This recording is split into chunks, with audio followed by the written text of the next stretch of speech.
I'm Steph Stricklen with GeekWire Studios here at AWS reInvent, and I want to introduce you to my guest right now. I am joined by Kari Briski, the VP of Generative AI Software Enterprise with NVIDIA.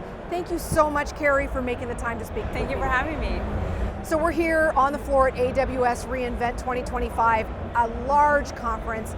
Always so many announcements coming up, but I want to start by asking you about the partnership that NVIDIA has with AWS. Tell me a little bit about that. Yeah, I think that it's really interesting. It's an exciting one because a lot of people think our partnership is really just at the GPU base level. I think the more and more that we talk to customers, to partners together, they realize that we are an extreme co-design company. What does that mean, right? So that means it's more than the GPU. It's about the software acceleration. It's about the models, the generative AI. It's applications on top of it. It's agentic. And we are an agentic AI software company too. And so the more and more that we partner with everybody, like the more everyone succeeds, we succeed too. I love it, that rising tide raises all ships sort of model, which is funny. I want to talk to you about open models. And tell me a little bit about NVIDIA in the space right now, and Neotron specifically. What is it?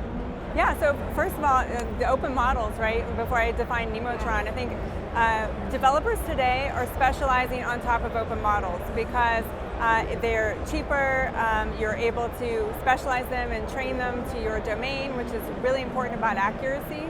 And what Neotron is, it's people try and put it in a box, and it's so much more than just a generative AI model. When we define Neotron, it is, yes, of course, about the model checkpoints. They come in three sizes. There's a nano, a super, and an ultra, so like a small, medium, large, if you will, and then tailored to different types of problems and applications. But we also release the research behind it, we release the data sets behind it, so because we believe in true open source, openness through transparency and trust in the data and how it was trained. Because when you are fine-tuning or specializing your model, when you know what's inside of it, then you're able to specialize it even more. You have trust in that data set behind it. And so yeah, it's the software behind it too. So it's all the optimization, the training, the reinforcement learning, the agentic environments. We release all of that in addition to the model checkpoint, so that you have that full way of being able to customize and specialize that Neotron model. Interesting you said this. We were talking before we sat down here about buzzwords, and every year there is one. You just said one actually that I keep hearing over and over again, and that's about trust. And really the foundation for agentic AI, out there working autonomously, doing its thing, and the ability for businesses to be able, especially at the enterprise at scale level, to be able to trust what's going on in that autonomous sense. My question to you actually revolves around how developers might have a chance to access Neotron. Where would they find this at this point?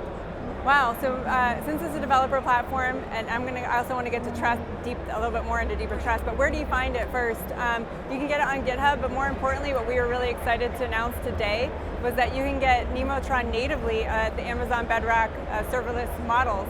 So we're really excited about that because we've put up two of our models, the Neotron Nano, both an LLM, which is just a text generative model, but we've also put up a vision language model as well, so it understands. It's great for schematics and tables and charts and understanding visual things and describing that. And we've also put on our Cosmos World Foundation models for physical AI, so we put those on Bedrock serverless as well. And I think developers really are demanding trust through transparency. They want to be able to specialize. We have a really great joint partner here, CrowdStrike. They have a huge booth over here. You know, they're building security AI agents on their Charlotte AI platform. So we're really excited about that. And it just shows that to go that last mile, I mean, a lot of people have been looking at agentic AI. They've been doing a proof of concept on it. And general models can get you so far.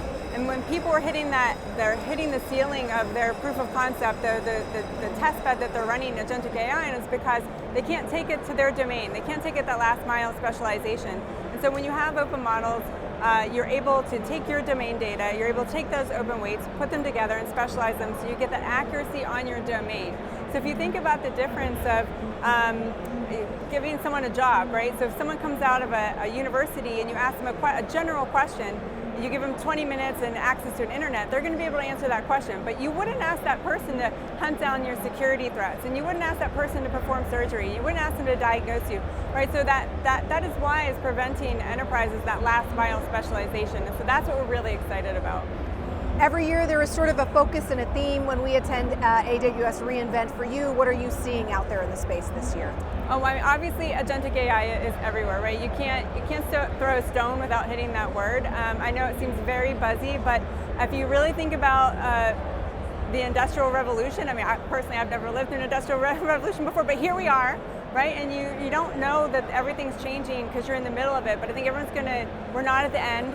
We're certainly definitely at the beginning of this new industrial revolution, and so I think everyone is learning how to adopt and run agents. And sometimes I tell people I think about the age of the internet too. So that's another great analogy of it started with ARPANET, and then we went to intranet, and then we went to internet. And so being able to have that trust through collaboration and connection through the internet, and you have VPNs and DNS gateways and stuff. So until we have that way for agents to be able to talk to each other, more standards, then they're just going to proliferate. But right now, everyone's kind of in that intranet stage for agents and agentic AI, and once they get that set for themselves and we have a way to talk between companies, it's just going to explode. I mean, everything and everyone will be connected to agents. It'll be infused in every application, in every physical world, in every way that we can imagine.